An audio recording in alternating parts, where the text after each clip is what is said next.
Every afternoon when the clock strikes 4, bop beep bop bop bop bop bop beep bop. For those of you who got that reference, I adore you.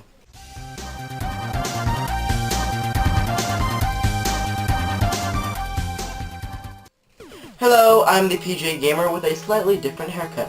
And for once, we are not doing a top 5 list. In fact, we are actually going to be doing a little segment on video game controllers. One of my least favorite video game controllers is the Wiimote. Now, I don't like the Wiimote for many reasons, but one of the main reasons is that the motion controls simply do not work. The idea was simple, to make a motion controller that works fairly well, and you can use it to interact, but they didn't make a motion controller that can react very well. They made a motion controller that sort of kind of reacts the way you want sometimes, but it's not very reliable, and it's not comfortable. It's ugly as all heck, and I just don't like the controller in general. One of my favorite controllers, not my favorite, but one of my favorite controllers is actually the NES Advantage. It's a very solid arcade sort of controller. It's like an arcade style. It has a big joystick, has 2 big red buttons, can't miss them, and it has all these turbo features, 1 to 2 players, select start, slow motion, which is really cool, and I think this is just a really well-made controller. It's really solid, nothing's really going to break it. I think this thing could actually survive a nuclear war. So, after a nuclear war, there'll only be cockroaches and whatever the heck this is.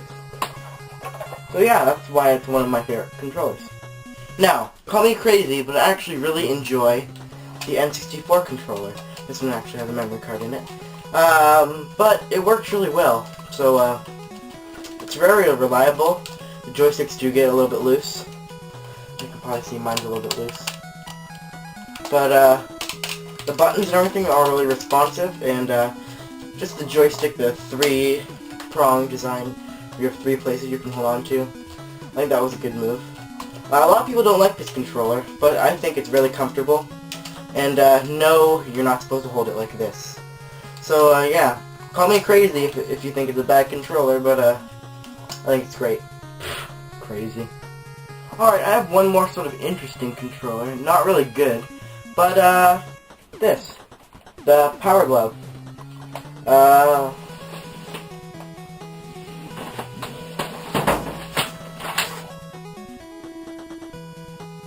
wire just got pulled through my wall. I don't think the Nintendo gods like me having this. So, to all you Nintendo fans who just saw that, you are all probably staring at me right now, judgingly. But for all of those who don't know what this contraption is, it is a Power Glove made by Mattel, and it is absolutely awful. It's unique, but it doesn't work. So, don't get the Power Glove. Another semi-interesting controller is the original Xbox controller. This is actually the see-through version because I have the Crystal Xbox, which I do not believe came out in America, but I'm in Canada, so it came up for me here. So yeah, the Xbox controller, it's kind of weird. It has 2 analog sticks, and they're not parallel to each other. One is just slightly down.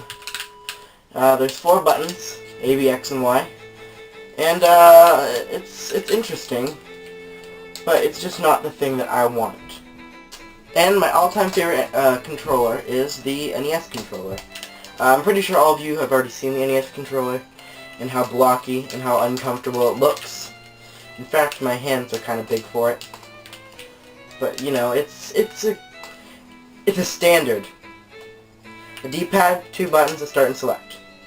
It's all you really need, and it works well. So that's why I'm glad that we have the NES controller. Thank you, Game & Watch, for inventing the D-pad.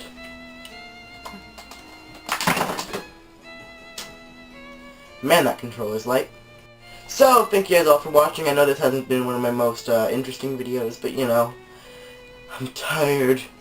So, thank you guys all for watching. Remember, there is going to be videos every single day, so make sure you stay tuned for those. I'm the PJ Gamer, and as always, peace.